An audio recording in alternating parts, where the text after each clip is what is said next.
حبايبي عاملين ايه؟ تعالوا بقى نصلي كده على حبيبنا النبي وندخل المطبخ نشوف هنعمل غدا ايه. بصوا حبايبي، بشرة حلوة قوي قوي. الملوخية رخيصة رخيصة رخيصة. الحزمة حوالي ب2 جنيه والتلاتة ب5، وطعمها الايام دي حلو جدا جدا جدا. اما الوراك برضو بقت حلوة وبقت سعرها 60 جنيه، وفي ناس تاني بيبيعها ب58 جنيه. قلت بقى النهارده اعمل غدا خفيف كده سهل والسريع واشارك حبايبي معايا فيه.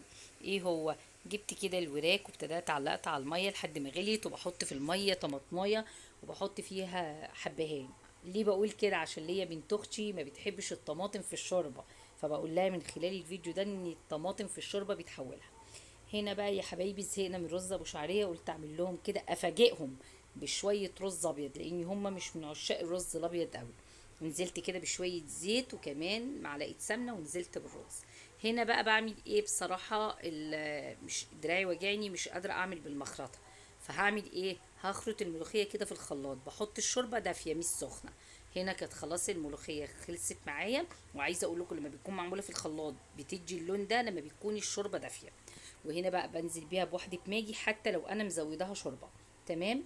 وهنا بقى جبت معلقة سمنة وفصصت التوم ودقيته. وطبعا انا ما بحطش على الملوخية بتاعتي كزبرة عشان احنا بنحبها كده. ونزلت عليها بالطشة كده اوعى وشك. وهنا بقى كنت انا مسبكه طماطم، خدت منها معلقه ونزلت بيها كده على الوراك بتاعتي، بعد طبعا ما حدقتها بالليمون والملح والفلفل. كده كانت خلاص، وهبدأ بقى احطها تحت الشواية. شايفين؟ تعالوا يا حبايبي اتفضلوا معايا.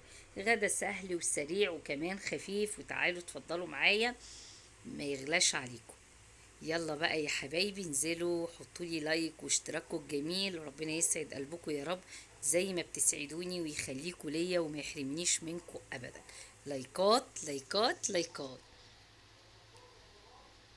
اشوفكم الفيديو الجاي على خير باذن الله.